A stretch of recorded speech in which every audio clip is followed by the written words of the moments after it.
What a win. The Arizona Wildcats get the job done versus their hated rivals, the Arizona State Sun Devils, 23-7. Damon. We did that last night. I'm not going to lie to you. What? I know we're still riding the high, like chasing the dragon. We played Norfolk State in basketball. Arizona women's basketball plays CU Bakersfield tonight. News to me. Come on, man.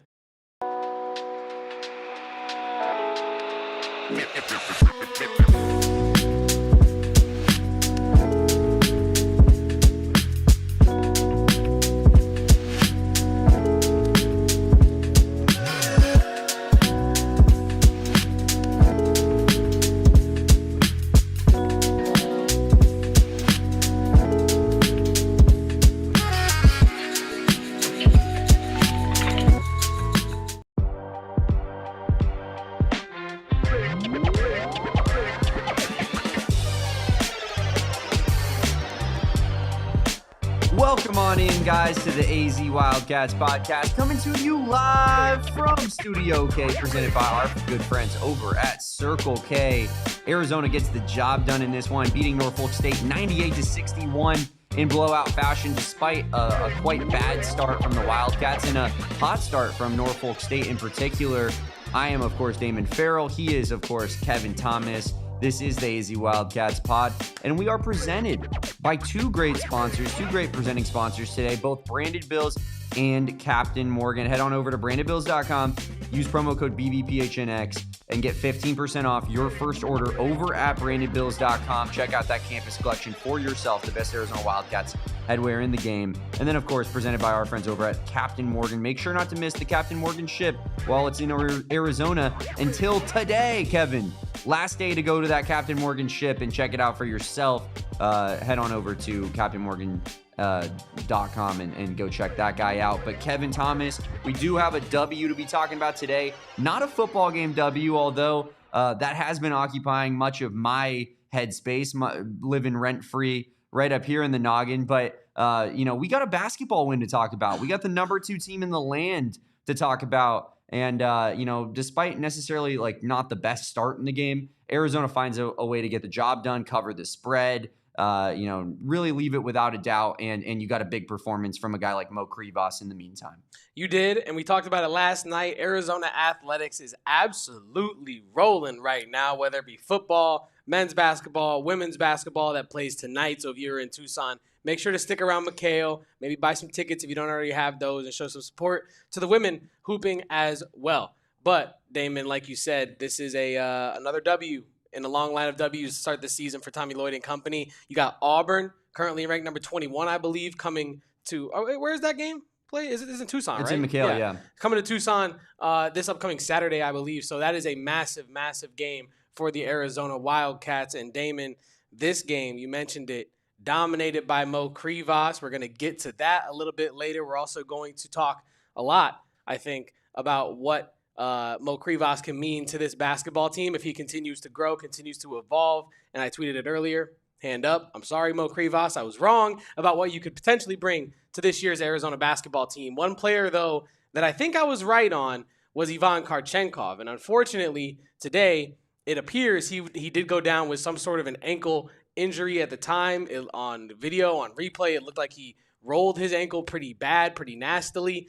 He was down for not a while, but he was not able to just pop right back up, and it seemed like he was in some visible distress, visible pain, and he was really unable to put a lot of weight on it heading back to the locker room. And I don't believe, as we were talking about pre-show, I don't believe he made it back to the bench either. And so we're going to be keeping that situation monitored throughout the show to see if there's any updates. I know Tommy Lloyd is doing his press conference, I think, potentially as we speak. So, we'll have the latest for Kharchenkov for you as this stream goes on. But for right now, I want to talk about what, if he's out for any amount of time, what that could mean for Arizona's lineups going forward.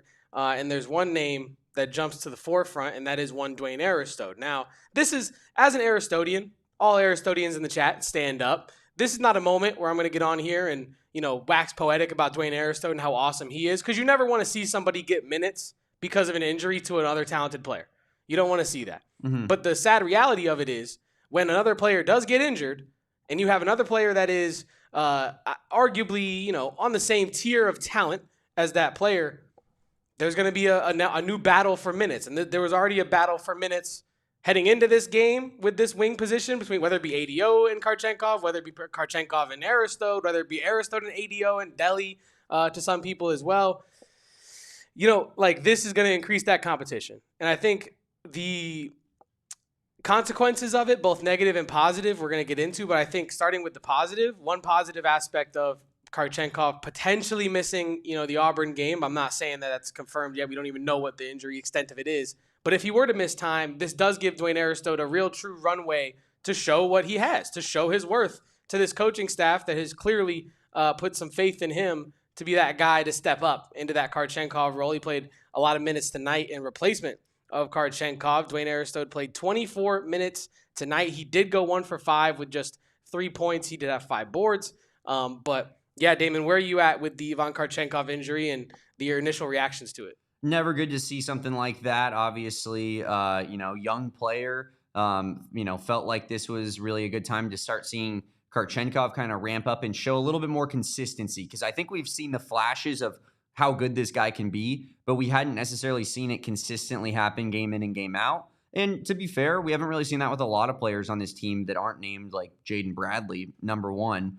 Even Koapita at times has taken a back seat, probably more so when he didn't need to be aggressive, and hasn't necessarily dominated like every single game that he's played in this season. I think, tonight, with the Kharchenkov injury, it stinks. Arizona is fairly well equipped at that particular position to be okay if they need to, be without one of their rotation pieces for a while, right? Because they have 2 other bodies that play at that exact spot right now. And one of those guys is Anthony Del Orso, who is probably one of the highest floor players on this team, started last season at that position. Like, I'm comfortable that Arizona is not going to necessarily like skip a beat without Ivan Kharchenkov, but this depth is going to be important as we get later into the season, as we get into March. And you never want to lose a guy that is, kind of a chess piece of sorts, allows you to play in different ways. And so that part of things stings a little bit. But I do think Arizona is well equipped to sustain a loss like this, whether it's, short-term or long-term, but hopefully it is short-term. And hopefully we can hear some more news about Ivan Kharchenkov coming up here. Injured his ankle. I said to you off air, Kevin, a lot of times ankles can be a little bit like painful. Like that hurts bad when you sprain your ankle, especially like a bad high ankle sprain. And so it might look really, really bad. Hopefully it's just a kind of a bad ankle sprain, and he can sit out and rest and get right and come back stronger here in the conference part of the season. I totally agree with you, and I want to clarify something I said earlier, because you're right to bring up Anthony Del Orso, a.k.a. Delhi, a.k.a. ADO, a.k.a. the Australian Killer. But I think, Is there do we have anything else? A.k.a. Kangaroo Jack. A.k.a. I forgot the name of that Australian snack, the thing I was going to bake. But either Lamington, a.k.a., and bro, let's move on. The Lamington Lover. Lamington Lover, Delhi, Anthony Del Orso. He is the guy that's going to step up into that role, right? And I say, when I say that Dwayne Aristode is the guy that comes to mind initially, it's because the minutes that are opened up can be grabbed by Dwayne Aristode. I think ADO Delhi has already shown that he can be trusted with those minutes. He's shown what he can contribute in those minutes. But I think the bigger question mark and the bigger opportunity to seize some trust is with Dwayne Aristode. But I think talking about Delhi as you did and talking about Delhi as White Burrito in the chat does, he has improved on defense. He's become stronger on both sides of the court. His shooting, he's extended his range, and he's extended his ability to put the ball on the floor. So like you alluded to, Arizona is not short on wing opportunities to fill those minutes left by Kharchenkov if he is going to miss any time. And like I said, we're going to get you guys updates on that as soon as we can. But yeah, like we led off with, unfortunate that Ivan Kharchenkov goes down in a game, especially like this against Norfolk State, where you could have sat him on the bench to start this game and not even played him, and you probably would have won by, even as many points as you did. So always unfortunate when you see injuries happen, even more unfortunate when they're in somewhat inconsequential games. But hopefully it's nothing too serious, nothing more than a rolled ankle, hopefully, and he can get back out there for Auburn, and if not Auburn, then Alabama, right?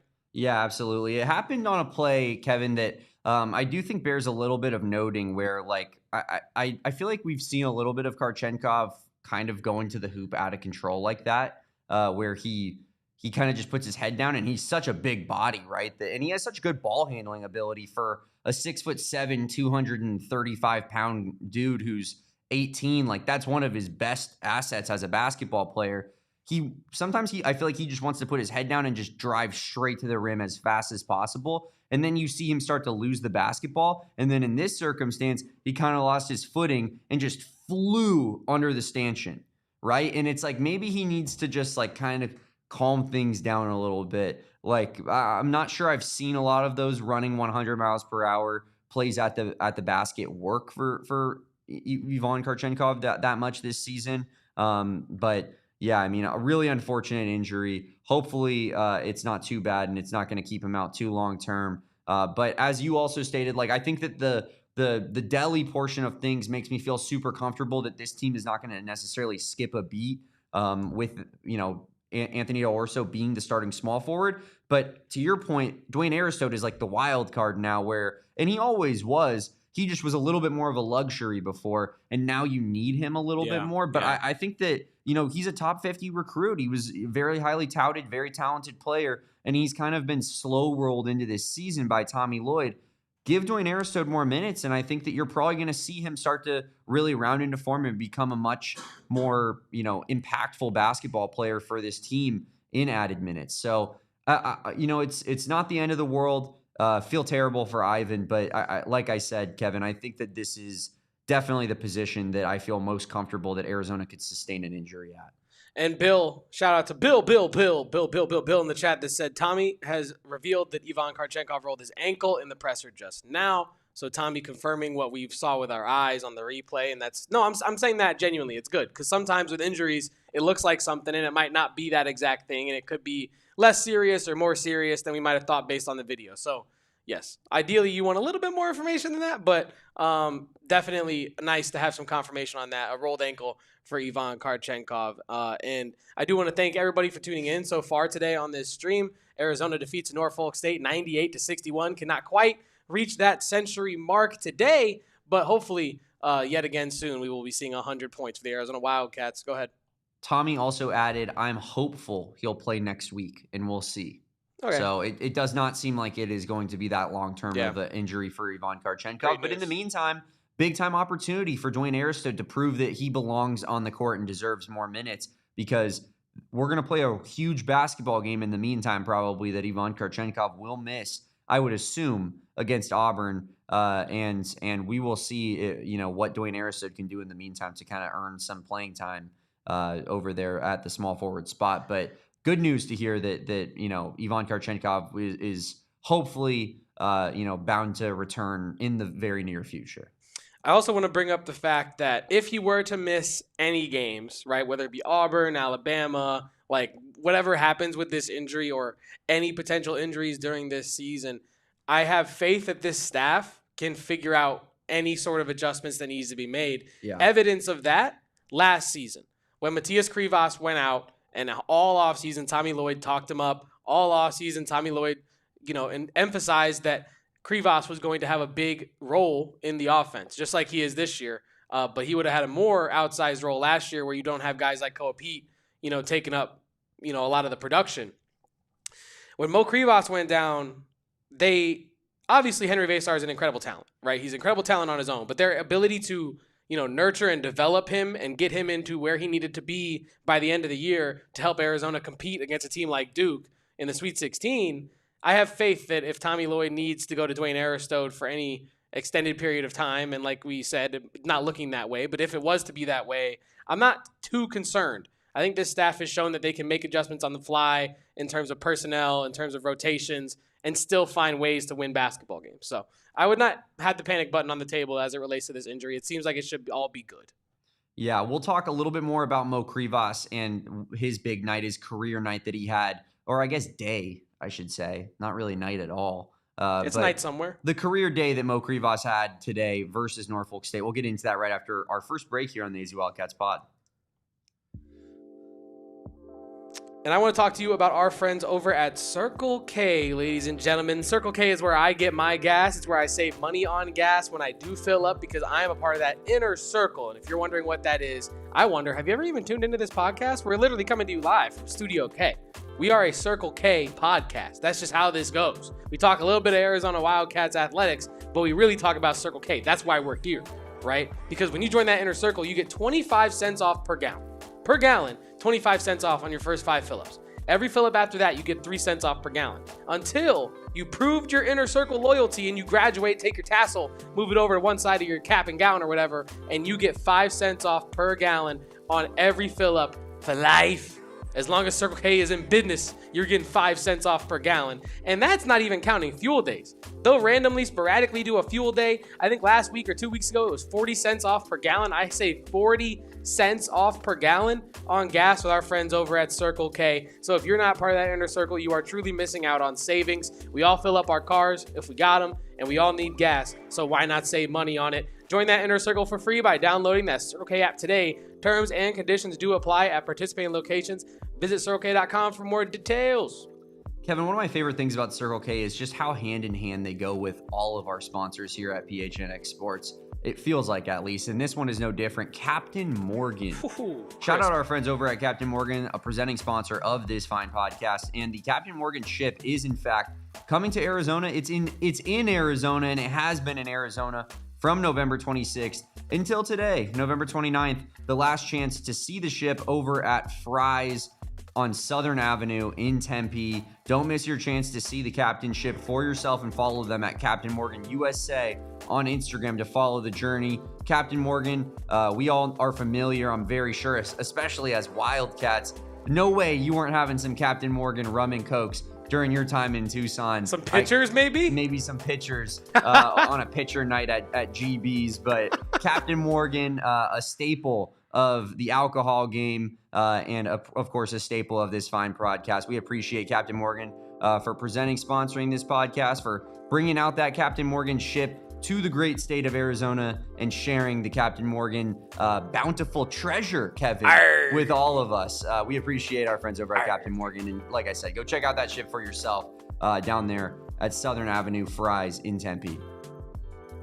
And while you're in Tempe, let a Sun Devil know the score of the Territorial Cup game, because that definitely happened. Let them know Tempe is Wildcat country. I don't know if you knew this, Kevin. U of A chants in their house. Yeah, absolute cinema. Absolute cinema, Damon. It's funny, and I was going back and forth with people. I know I'm not going to make this into a football thing, but like it's the idea that they fan policed us all season long in football. Mm-hmm. Like the crowd shots of like 5 minutes to kickoff were going nuclear on ASU Twitter week in and week out. Every single Saturday. These people were, Kevin, waiting for our kickoff time to search up Arizona Stadium 5 minutes before our kickoff time to make fun of our crowd and take pics of our late arriving crowd that, when there's 20,000 people in the stands 10 minutes before the game starts. Only for their season to end with U of A chants ringing through the television in their house with less than 5,000 people in the stands for ASU? I mean, it was genuinely embarrassing stuff, and it couldn't be more ironic for the fan police. It really couldn't. Yeah, and as Deborah says, that cup is going to look real good in Tucson. You know what else is looking real good in Tucson these days? Motiejus Krivas. And we gotta go ahead and talk about our king of the court for today, Mo Krivas. Mo money, Mo buckets, Mo blocks, Mo wins, Mo success. 20 points, ties his career high. I got a little bone to pick with Tommy Lloyd, man. You see that 9 rebound number? Mm-hmm. We were texting with one more. We were texting with our guy Saul. If Mo Krivas got that 20 and 10, it would be the first 20 and 10 since Umar Ballo did it in February 2024, I believe, against Cal.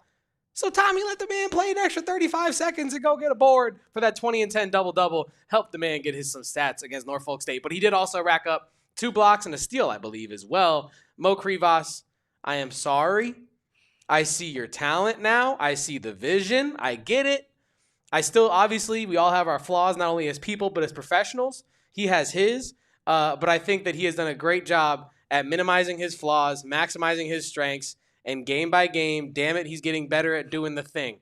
The only way to get better at doing the thing is to do the thing. And he's doing the thing game in, game out now.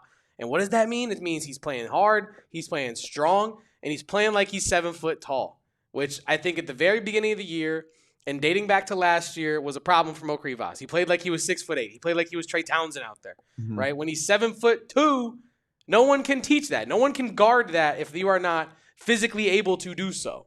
And I think he's finally starting to come around and get a little bit more aggressive and decisive. You don't even have to be like, Tobe Awaka just going through dudes out there, but just being super decisive. Like when he caught that ball on the block and instantly said, yeah, I'm not taking this down and thinking. I'm taking it down. I'm spinning to the hoop and I'm getting a bucket because this Norfolk State guy is 6 inches shorter than me and cannot guard me. And breaking news, Bill, the breaking news man, Jeff Sims had just had another turnover.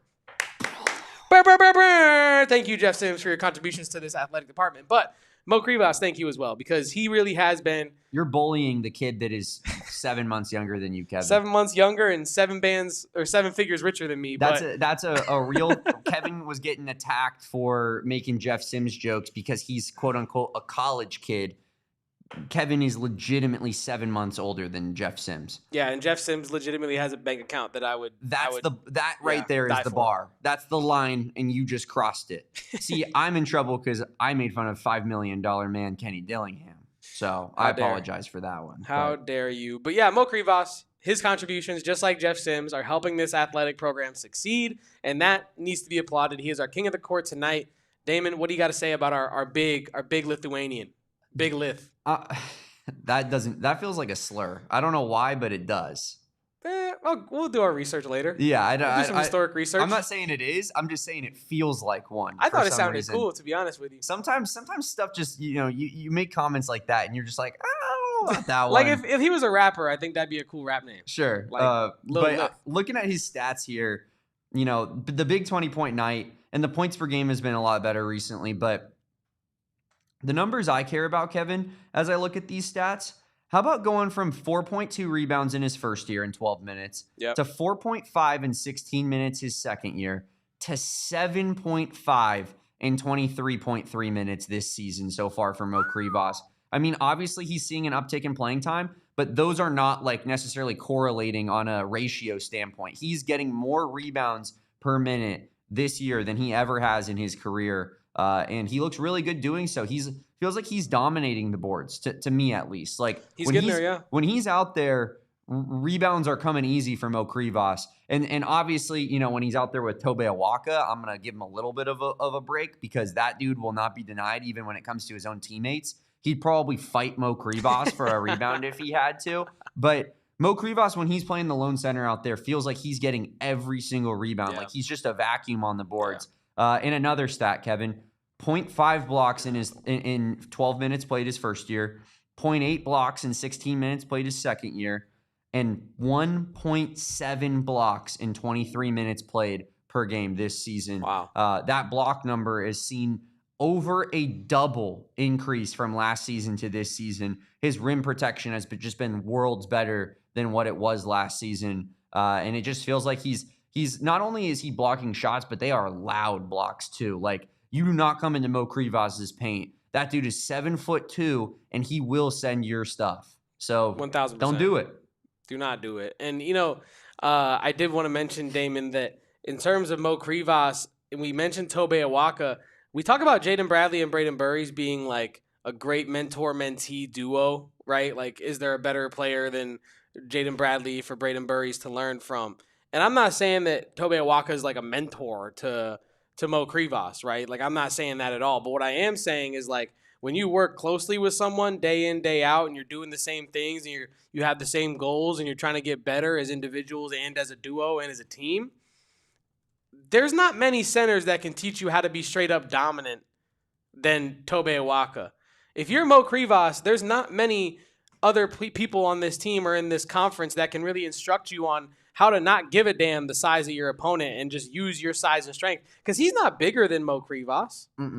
He probably is stronger, but he might not be stronger than Mo Krivas. That's a big dude in Mo Krivas, right? So if Tobe Awaka can dominate the boards the way he can, I know Mo Krivas has the capability.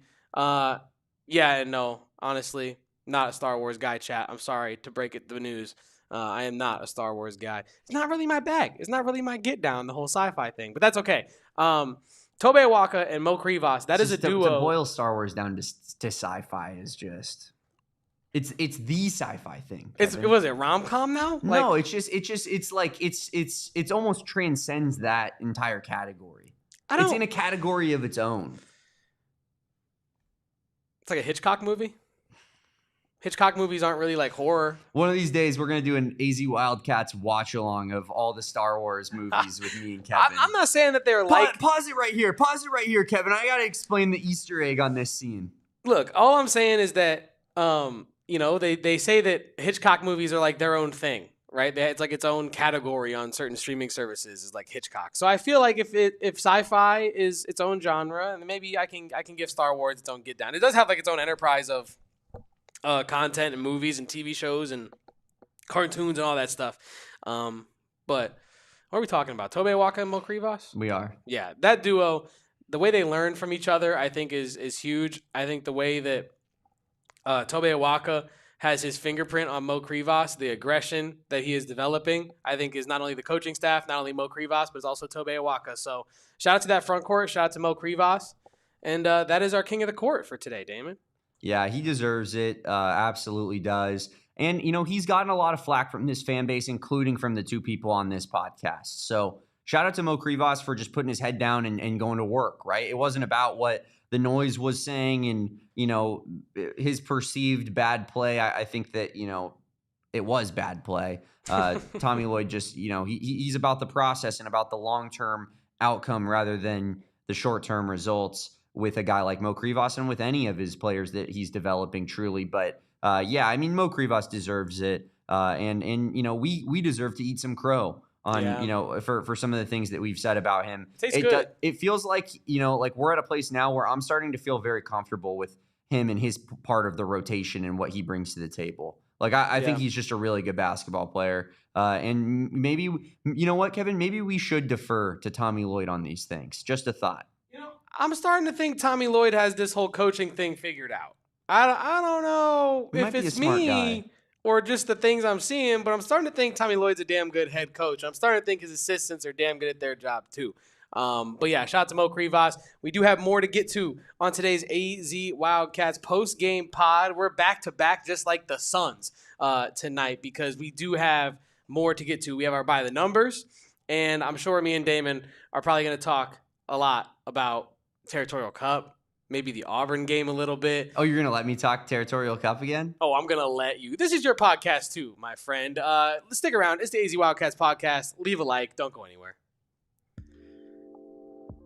Unless you're going to our friends over at Gila River Resorts and Casinos because, sheesh, you do you over at Gila River. And when I say you do you, I mean you do you. Like, if you want to go to a comedy show, you can do that. If you want to go to a concert, you can do that. If you want to go gamble at any of their 4,500 live slots and tables, you can do that. If you want to have a steakhouse with your significant other, kind of night out on the town kind of a vibe with some nice espresso martinis and get real fancy, you can do that. If you want to just go and have some low price, high quality food and just chill, maybe watch the games, you can do that. I got more for you and another one. If you want to go to the sports book and bet at their BetMGM Sportsbook, one of the largest here in the Freedom State, you can do that too, because at Gila River, you do you at any of their locations, whether it be the one that I'm closest to out in Santan Valley or Santan Mountain, Wild Horse Pass, Lone Butte, or V Kiva. Experience the best that the Valley has to offer. You do you at Gila River Resorts and Casinos. Visit playatgila.com for more details. Nothing like a little trip over to Wild Horse Pass as far as I'm concerned, but the only thing that might top that, Kevin, is our friends Eric and Totri putting on a 1997 Arizona Wildcats national championship shirt and wearing it and sporting it for us right here in the near future. Be on the lookout for that on the social media streets early next week, because I am in fact making it happen this time around. Because Kevin, they would have shown me no mercy had Arizona lost this game. I would have probably had to put it on last night. You know what I mean? They would have put a gun to my head and forced me to put that ASU shirt on immediately. You're not getting away with this one, scot-free, fellas. That shirt from Rally House, that will be mine, it is going to look exceptional on my boys. I can't wait to see it. And of course, Rally House has all the best Arizona sports gear. If you're an Arizona Wildcats fan, if you're a Cardinals fan, Suns fan, Diamondbacks fan, you name it, Rally House has it. Go check out one of their 3 Arizona locations where they carry all the local sports gear, and they do it better than anyone else, really. I mean that when I say that. I walked into Rally House. I was unfamiliar with the Rally House's game. Kevin, Rally House is like a bigger thing in St. Louis, right? Like, I guess so, yeah. It's kind of been a thing for a while. Yeah, it's kind of newer here in Arizona. Okay. I went into the Rally House at Tempe Marketplace for the first time. I was floored. There is more team gear than its competitors, and it's not even close. Like, you walk into one of those competitor stores, you all know the one I'm talking about in particular, at the mall. You show up, it's kind of packed in there. It's jam-packed. There's stuff on the, there's little shelves everywhere. You got to navigate through. Rally House is just this big, giant open space with walls everywhere, just filled with, oh, you look to the left, that's Cardinals, that's Suns, that's D-backs, that's U of A, that's those other guys that we don't need to talk about. It's unbelievable. Shout out Rally House. Go head over to rallyhouse.com. Check out any of their local locations here in Arizona. They got 3 of them. Or just check out that website if you got other teams that you support that aren't Arizona teams. They have those too, and they have all the best gear when it comes to your favorite team. So go to rallyhouse.com or find that local location, and check it out for yourselves. And one more shout out to Rally House. If you are somehow in this chat and you're an Arizona State Sun Devil fan, make sure to go over to Rally House. And that is the closest you'll ever get to a 1997 or any national championship t-shirt, just like Eric and Totri when they wear that shirt. It's about the closest that they're going to get. So Damon, that's what I'm excited for, because as a state, we can celebrate the one championship that either team has won. Yeah. And I think that that's special that we can come together and do that. And I appreciate Eric and Totri for being so willing to celebrate that with us. It's beautiful. It's very selfless of them, it is. to do that, Damon. But we do have some numbers to talk about. Not just the 1997 ones. We do have some numbers from today's game. 98-61 is the final score of this game.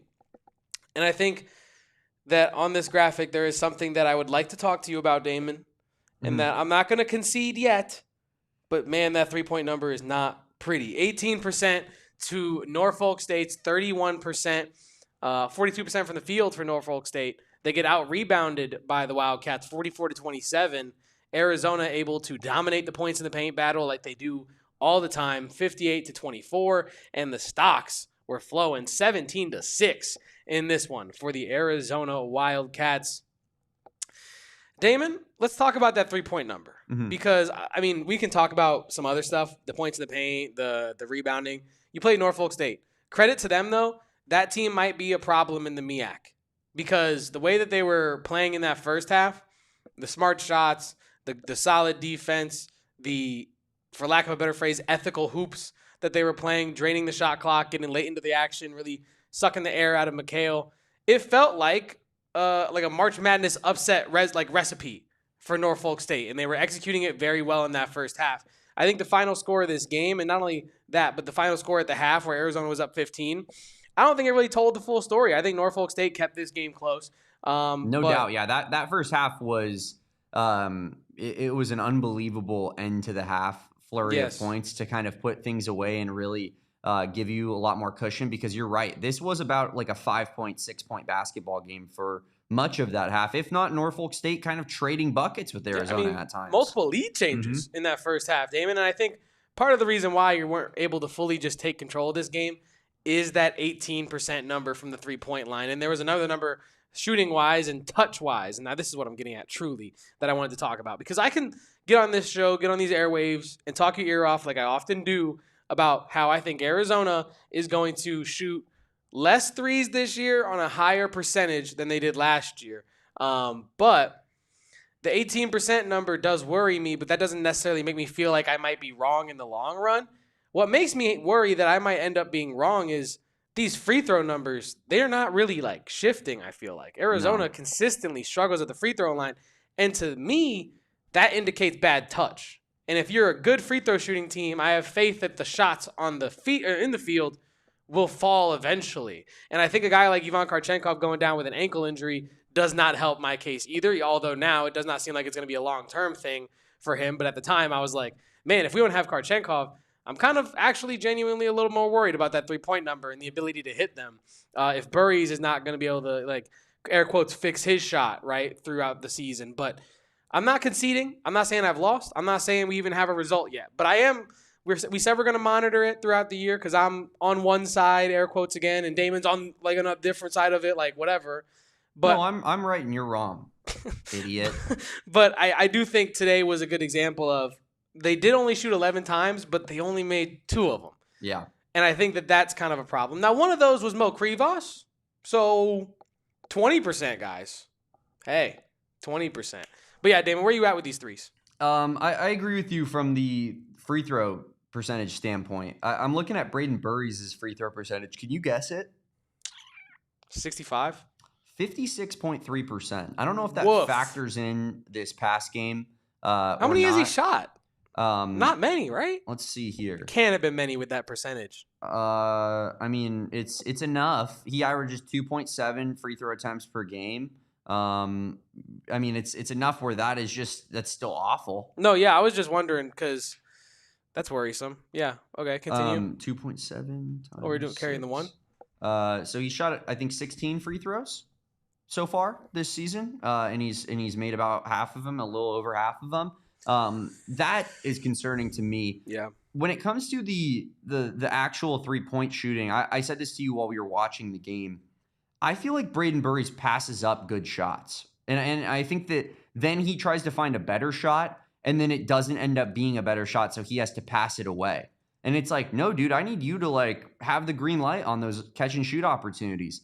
Feels like when he gets rhythm 3-point opportunities, catch and shoot, and he pump fakes to try to see if he can get a better, like, closer mid-range opportunity. And it's fine if that works. You got to know when to pick and choose your spots, though, because I've noticed, I feel like this season that's he's not necessarily picking those spots correctly.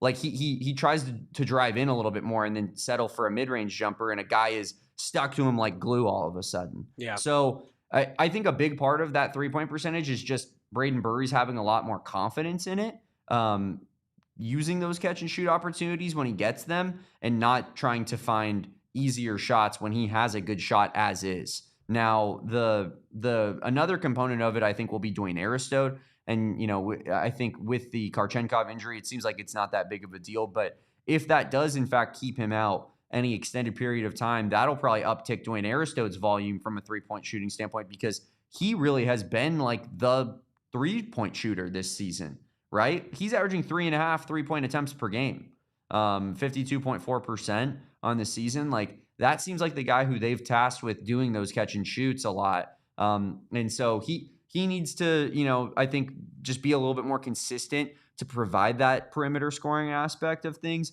But when you look on KenPom here, Kevin, there are 365 Division I basketball teams, and Arizona is 359th in 3-point attempts. Oh, in attempts. Okay. I've said this to you before, but I just don't think you can be 359th in the country in anything that's a positive statistic and win a national championship. I think you're going to need to find a way to uptick that. And I'm not saying it needs to be, in the top 100. It could be 250 for all I care. I just need it to not be, like, legitimately up there with the absolute worst in terms of the country of shot diet from beyond the arc. I need people to respect our perimeter ability a little bit more, because that, what that would open up for guys like Koa Pete, Mo Krivas, Tobe Awaka, if they have to respect those 3-point shots all that much more. So I want to see that number get more in like the 250 range to feel comfortable. The percentage is fine. It's fine. I believe it's actually pretty good. It's 63rd, Kevin. So it's like it's not like they're not making the threes. It just feels like that they're going to get into a spot late in the season where they're going to run into a hot 3-point shooting team, and they're just going to try to trade twos with them all night long, and it's going to be the death of us. I think, and I asked this kind of somewhat like not rhetorically, but like genuinely, because I don't necessarily know myself how I feel about it. But you say that you don't think that you can be like 350th or 359th in anything and still get where you want to go. or you specifically said in positive stats, like positive indicators. Yeah. Are 3-point attempts, like are attempts like a super positive indicator?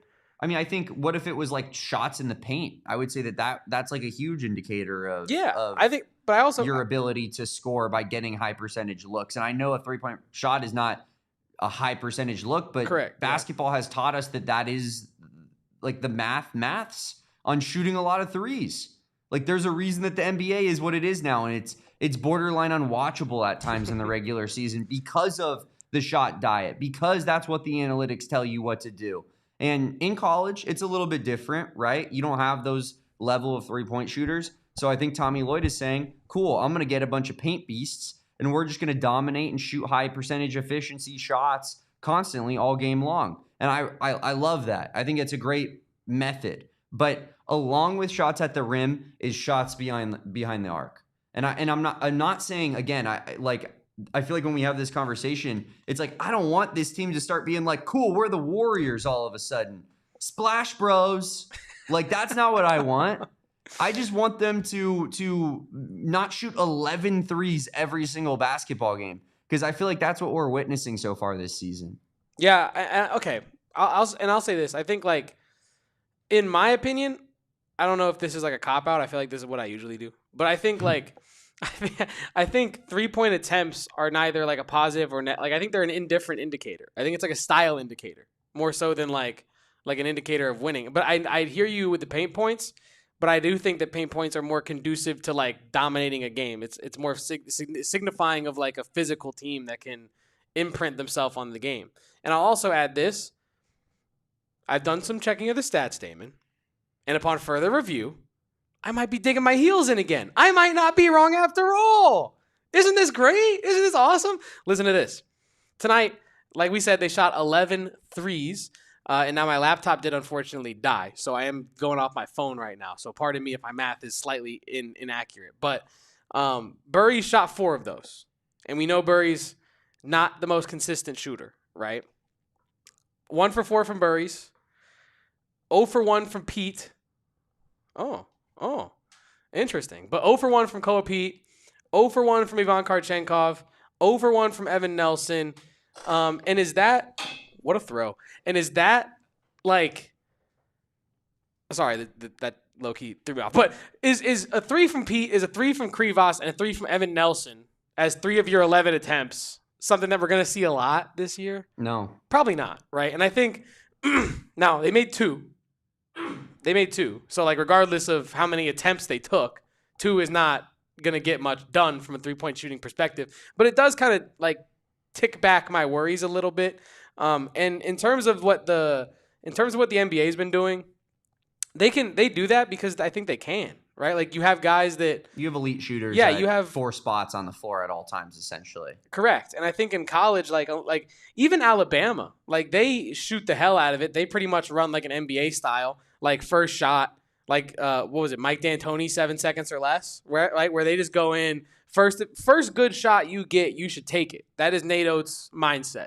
If you are open, if you have an inclination you might be open, I don't care if it's 23 seconds left on the shot clock. Take the shot. That's not how I personally would like the team that I root for to play basketball, because I think it's inherently vulnerable to slumps. I think it's inherently vulnerable to nights where you might shoot 2 for 11, and that might, like last year against K-State when they shot 2 for 22, right? Arizona's offense was vulnerable at times to falling victim to like the Caleb Love shot not falling or any outside shot not falling because you didn't have that many shooters on last year's team.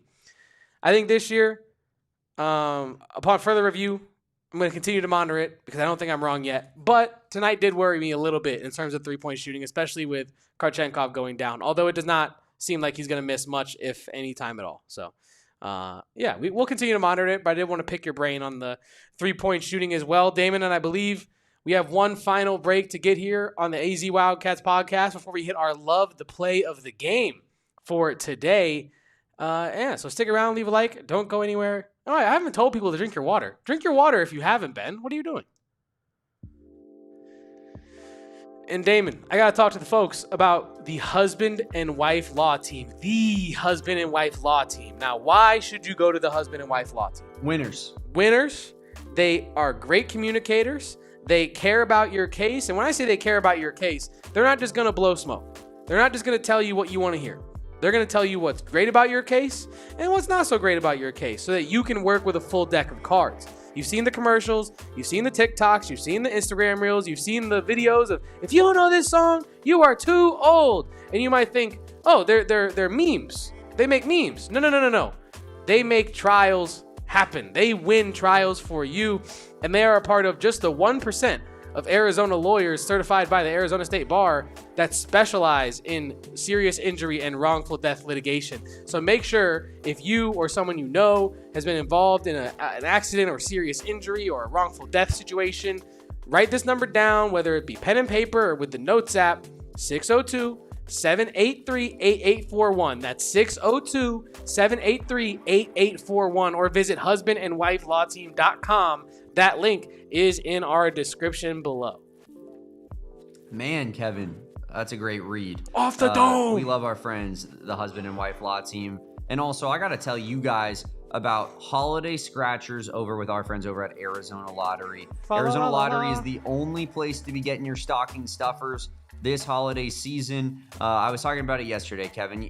The scratchers are a perfect stocking stuffer because it doesn't even look like anything's in the stocking. You're going to catch the people in your life, the loved ones in your life, by surprise. When you put those, you just stick a stack. Get like 5 scratchers, put them in there. They're going to be like, oh man, stocking's empty again, huh? And then they're going to reach in expecting nothing. What's that? Oh my God, a scratcher with the chance to win $1 million on it. 250,000 potentially. Oh with my Arizona gosh. Lottery, they have all types of winnings and all types of cash that they're handing out this holiday season. $80 million in prizes to be exact, Kevin. There are 6 festive scratchers to choose from, including the cash countdown, which has prizes up to $250,000, like you said, and candy cane cash, which smells just like peppermint. Nothing like doing that little scratcher yourself, looking at the key, seeing if you won, getting those winnings, and then going and collecting them at an Arizona Lottery kiosk of your choice, of which there are a lot at our friends over at Circle K. Go check those out for yourself. And speaking of Circle K, Arizona Lottery and Circle K have teamed up for a free gas for the year celebration, Kevin. Our friends at Arizona Lottery want you to know that 2 Players Club members will win a gas for a year from Circle K. And all it takes is 100 Players Club points. How do you get those points? Let me tell you. Head on over to your local Circle K, pick up a $10 ticket, and then enter it into Players Club at azplayersclub.com to receive 10 points per dollar spent. 10 points per dollar spent times $10. That's 100 points right there. That's all you need to sign up for this drawing. 100 Players Club points, then redeem your points for an entry into the drawing. Make sure to enter by December 31st. We got a whole month for your chance to win big. Kevin, that is an unbelievable deal. We're going to have to get in on that ourselves. It is an unbelievable deal. Like you think they would take that away from us if we were like, I want it? I don't know. Maybe in the fine print. You know how like when you do the half court shot at the game? Insider trading, my guy. You know how like when they do the half court shot at the game for like $1 million or whatever, and the kid drains it and they refuse to pay out because like his shoelace touched the line, and in the fine print it says, if your aglet crosses this foot marker, then we are not liable to pay you even if you make the shot. Maybe that's what would happen. But I like to think that people over at Arizona Lottery would get us right. They would help us out there if we did actually win, Damon. But Arizona won today. There were a lot of very, very nice plays in this one. And shout out to Arizona Lottery again, because we love the play of the game with our friends over at Arizona Lottery. Damon's going to give a play. I'm going to give a play. You know how this works. In the chat, you give a play. What play in this game against Norfolk State did you love the most? And how did I know it's the Trayden Stukes interception? Chat, how did I know? Definitely the Trayden Stukes interception was my favorite play. I just was watching it, Kevin, on repeat during the game, during the basketball game. Kevin kept being like, man, Mo Krivas, huh? He'd turn back. Well, that was crazy. And I'd be like, what was that? He mossed him, Kevin. But this is a true story. In actuality, let me think. Love the play of the game. I really like that stretch where there was just a million and ones in a row. It's hard to pick one of those and ones and single it out in particular. Yeah. But there was also a play where Brayden Burries had a dude on skates, and he got the dude to jump on the pump fake, caught him with an easy layup there, high off the glass. I'm gonna go ahead and go with that. I'll just go ahead and say Brayden Burries' moves down low tonight, his multiple and ones. Shout out Brayden Burries. Shout out to Bill for this comment, who says, I gave Jeff Sims an Arizona lottery scratcher, but he wasn't able to scratch it because he fumbled the quarter. So good. And dare I say, he couldn't even drop a dime if he tried. But love the play of the game, Damon. I'm going to go ahead and get in your bag. Okay. I'm going to reach into Damon Dogg's bag, and I'm going to pull out my play, which is that Evan Nelson little whoop pass that he hit in transition there at the end of the game. You love to see some of the bench mob get in these situations and have moments that can get put onto a highlight reel, and that was certainly one for Evan Nelson. And while the game was already decided and it really did not play a consequential, role in this win, it was still very cool to see. Very high-level pass from the Harvard graduate, Evan Nelson. So thanks to our friends over at Arizona Lottery for our love the play of the game. And Damon, shout out to Arizona women's basketball. Yep. CU Bakersfield tonight at 6 p.m. So 44 minutes from now. So if you are chilling at home, get to McHale, support the women hooping for the Wildcats, help them get another win in this month of November for Arizona athletics. And no loss November. No loss November. Have yet to fail. It is really special what's going on here on campus in Tucson, Arizona. And as Erica Day put up here early in the chat, who's going to the game tonight? Let's get a little bit of a roll call going. Do we got anybody that is going to go out and support our women's basketball team tonight and Becky Burke? Would be great to see everybody that we can get out there. But yeah, man, just a special culmination of things happening on Arizona's campus, it seems right now. And no different from that fact, Kevin, is Jed Fish losing in the rivalry week. Dubs down, baby. Oregon 26-14. Wait, Oregon? Yeah. They don't play Washington State in the rivalry? They play Washington State earlier in the season. Oregon is their main rival. Dude, why do they do this? Like, what happened to the rivalry week? To be fair, Oregon is their main rival. Is that true? I guess now that they're in the if you ask Washington fans, gun to their head, which team do they hate more, they're saying Oregon 100%. I mean, that makes sense because Oregon's good. But I would have just assumed because we support the this Apple school. Cup used to be at the end of the season every year, but once Washington moved conferences, it's now been in like a non-conference setting. So it's been like week 3 every year. And then they've since moved the Oregon game to their rivalry week now that that's the conference that they're in.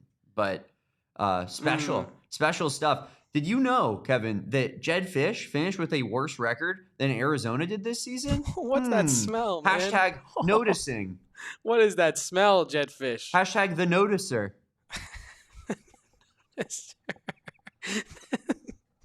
I love it, man. I love it. We're just like knocking down the doors of all our enemies right now. Like I texted you this last night. Hashtag the noticer, bro. Why argue with an ASU fan when you can just wait? Oh, man. Why argue with a Washington fan when you can just wait? Yeah. Like, we're going to win this battle. And we have. What a great season this ended up being. 9-3 for Arizona compared to 8-4 for all of our enemies, it feels like. But yeah, let's get back to do you have anything else on this women's basketball game tonight? Versus, you said CU Bakersfield? I believe so. And I hope that they get the dub, to be honest with you. I will be tapped in with this one. I'll be here at the office watching it as I do some post-show work, writing some stuff, doing some stuff, recording some stuff. You know how it goes. So I'll be here. I'll be watching. Hopefully Becky Burke and company can get it done. Hoping for a big game from Mickey Purdue. Hoping for a big game from last game's Beware of the Dog or Dog of the Game. Have you seen this as our resident dog? Have you seen this? Becky Burke and company, like their post-game award, so to speak, or whatnot, for like most tenacious, most impactful performance. Is like they give like a beware of dog sign to the person or something like that. So yeah, I'm hoping. I like it. It's a little odd when you're the Cats. Yeah, true. And a lot of things are new. You know, she's trying new stuff. This one might not stick. Maybe it sticks. Maybe they'll have a new one next year. To be fair, I am Damon Dog. You are You are. So I don't know if I might be throwing a rock from a glass house here. You But very well might be. But yeah, thank you all for tuning in, chat. Also to this show, I know it's just Norfolk State, but you are way more special than Norfolk State basketball. Thank you for tapping in. Please leave a like. Please drop a comment. Drop a prediction for the Auburn game if you're feeling really froggy. And as some people in the chat were saying, if Arizona is able to get a W against Auburn, it really puts you in a really strong position. You're already in a really strong position, but it puts you in a position where against Alabama, win or lose, it feels like you're a top 3 team in the country. And I think the way Alabama has played so far this year, that's going to be a hell of a matchup. And I'm not overlooking Auburn, but I think, what Steve Pearl is doing right now, he's also figuring it out. I have less questions about that game from a can Arizona win standpoint than I do with Alabama, where I think Arizona will be up against a much taller challenge. I think Arizona, especially defensively, is really going to be tested.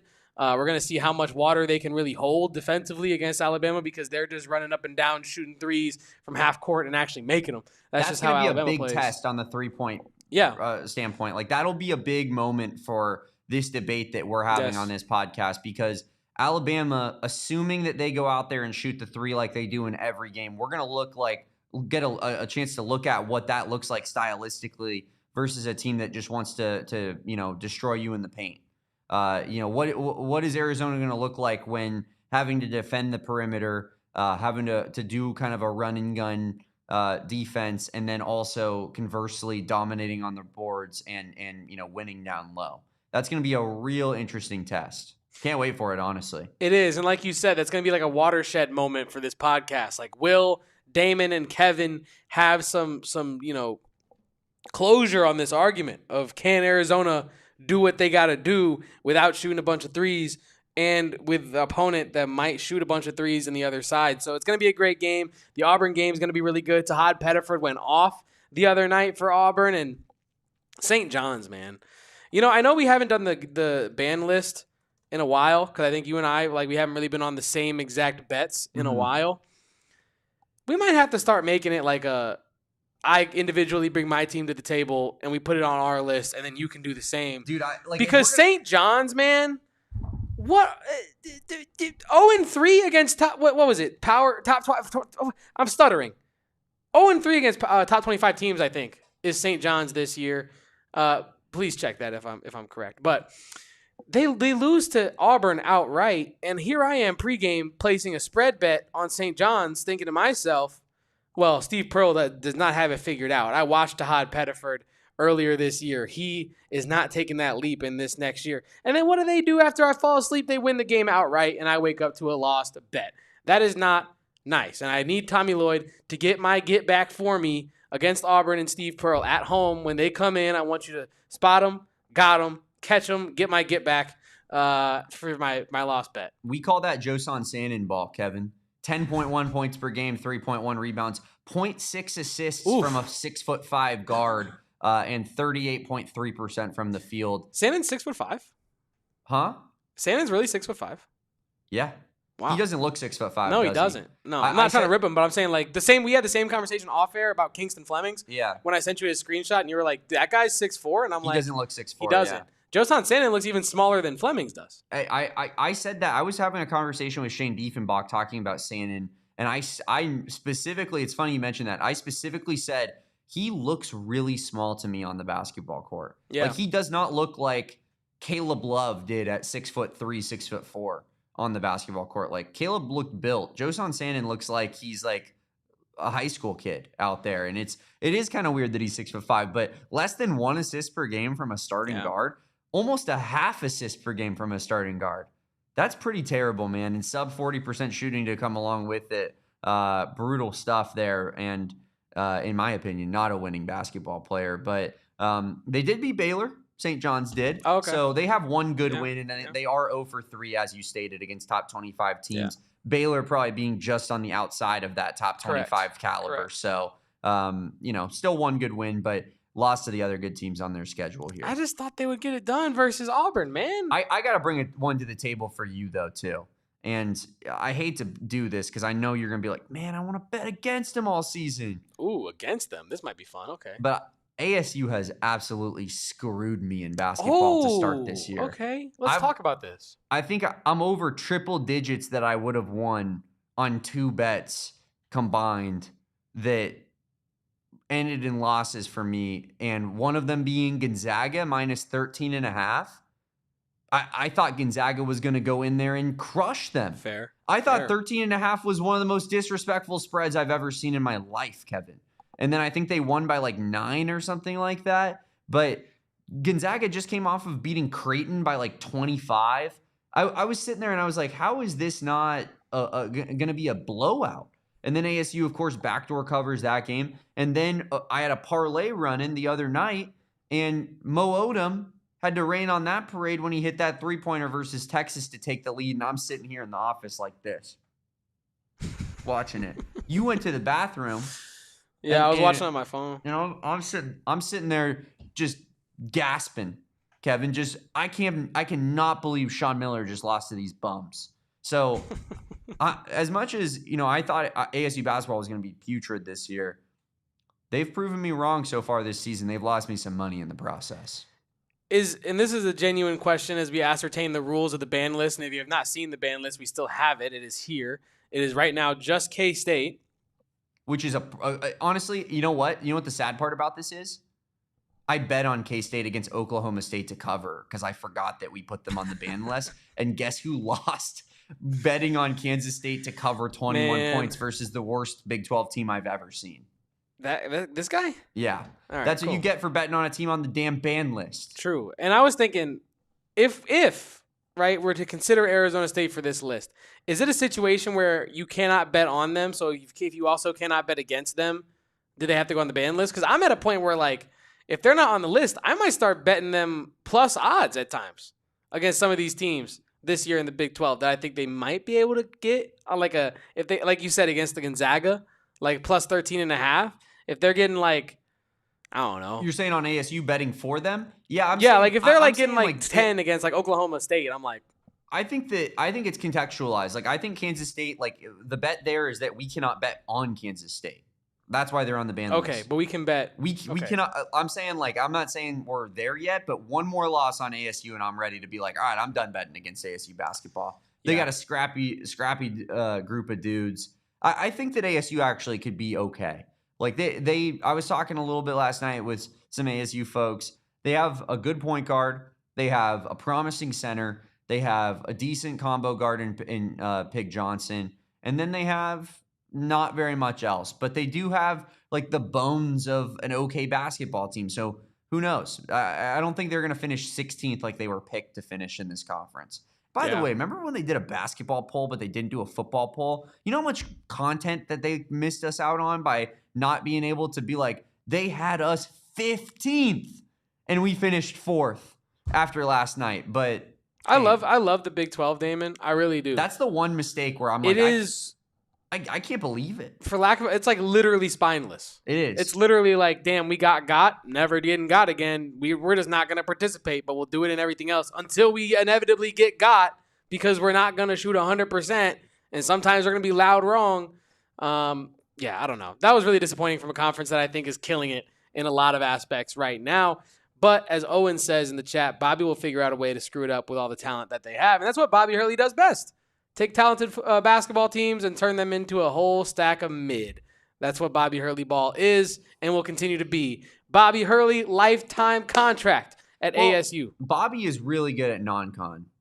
Like, that's not even, I'm not even joking or trolling with that. Oh, yeah, that's like, fair. Bobby goes off in non-con. Only tournaments he actually ever sees. And then he goes to play conference play, and whether it's the Big 12, the gauntlet that is the Big 12, which I promise you is a lot more difficult than the cupcake Pac-12 schedule that Bobby was getting and still choking in during non-conference. Like, Bobby would go into conference play in the Pac-12 as like the number 3 team in the country after beating Kansas on the road, and then lay like a 500 season out in conference, and you're sitting there and you're like, in the Pac-12?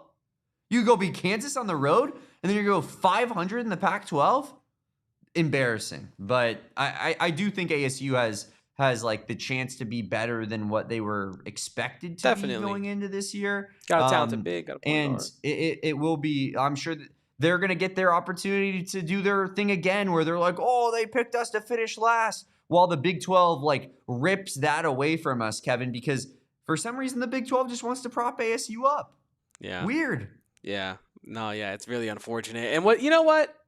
Speaking of fortune, it is fortunate that it is the holiday season. And in the spirit of giving, we have a very special sale. The Black Friday, Cyber Monday sale. Yes, that is the correct number. No, that is not a misprint. You can save up to 90%. Damon, how many percentage points? That's 90, Kevin, I believe. 90 out of 100. If it was 100, it'd be free. This is next to free. Everything is 30% off, though. So even the stuff that are the better sellers are still 30% off on the ALLCITY Network store. Head on over to allcitynetworkstore.com. Check that out for yourself. Really good stuff over there. And some of your favorites, whether you're a Cardinals, D-backs, Wildcats, Suns fan. We have all types of shirts for all of you guys. Even Coyotes. We got some great Coyotes gear. Some of our best gear is Coyotes gear, no doubt. All right. But we pour some out for the Yotes, man. Of course.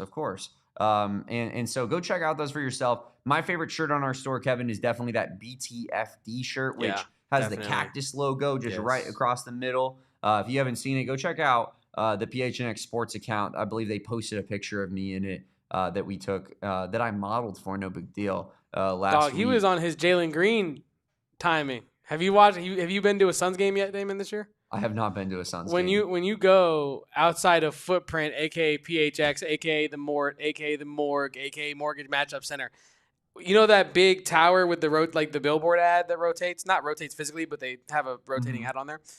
They have Jalen Green's Calvin Klein ads on there, and those are scandalous. I'm walking over, and I'm walking with my girlfriend. I'm like covering her eyes. I'm like, you can't see this guy.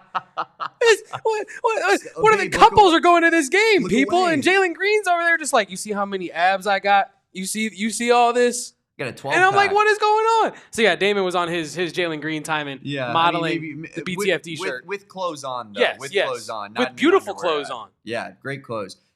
Scott puts a good message here in the chat. He says, get some fresh UA Redline swag.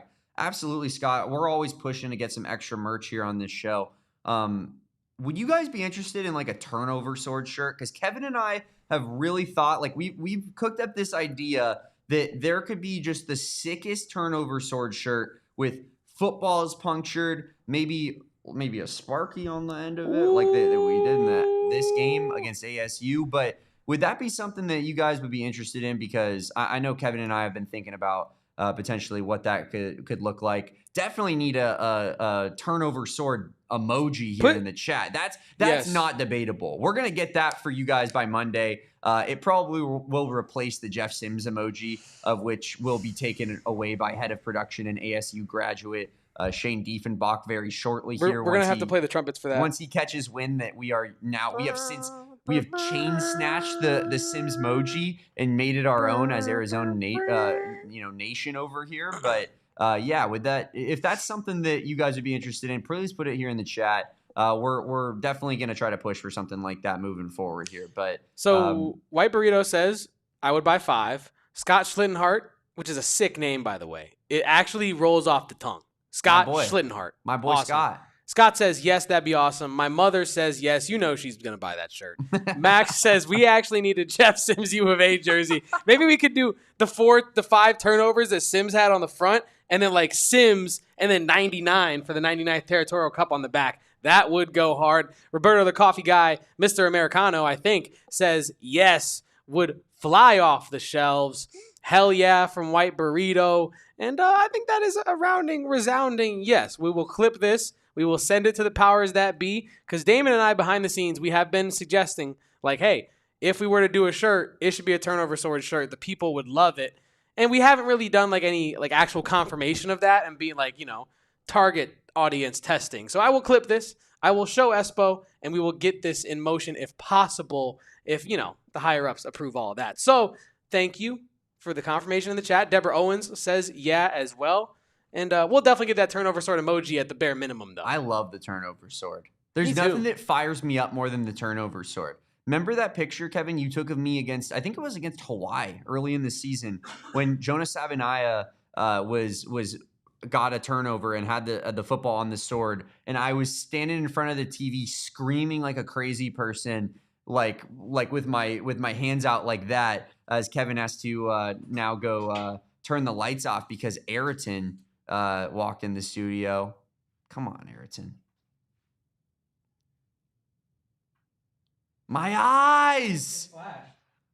There we go. We're back. I love when this happens. I feel like everyone thinks that there's like a nuclear blast that is about to happen, and like they're watching the end of Kevin and Damon live on their television or their YouTube screens. But yeah, let's try to get something in motion on that turnover sword shirt. That would be pretty damn cool if we could get that into place. We appreciate all of you guys for helping us test that theory, being here in the chat, providing great discourse along with us all show long, and hanging out with us after Arizona dismantling Norfolk State by a score of a lot to a little. We're going to talk more Arizona Wildcats athletics all week long, all year long, forever until the end of time, right here on this very channel, AZ Wildcats Podcast, PHNX Sports. Check it out for yourself as more lights come on in this studio. I am at Damon Dog. I think that might be our cue to get off the set. We gotta get out, man. That's like they're playing the music at the Oscars now. Yeah, they're cutting it up. Appreciate everybody for being here. I'm, of course, Damon Dog. That's DAWG. He's at Kevo Post. That's KEVOPOSTS. And we are at PHNX_Wildcats on all social media. Appreciate everybody for being in this chat. Please drop a like on this video, rate and review on your favorite podcasting platform, and subscribe to the channel if you haven't done so already. We are so damn close to 50K subscribers. We're getting there, inching there every step of the way. If you are in this chat and haven't subscribed yet, please do so. And we will catch you next time on a Monday edition of the AZ Wildcats pod, 2 p.m. Be there for that one as we talk a little bit of Arizona Wildcats basketball and football, maybe a little bit of bowl game updates. Who knows on a Monday? Can't wait for it. Appreciate you guys. Until next time, peace out. Bear down. And go Cats. Show this to an ASU fan to ruin their day.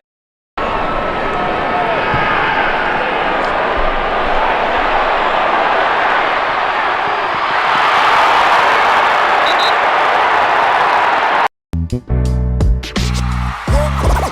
all silly like the mayor.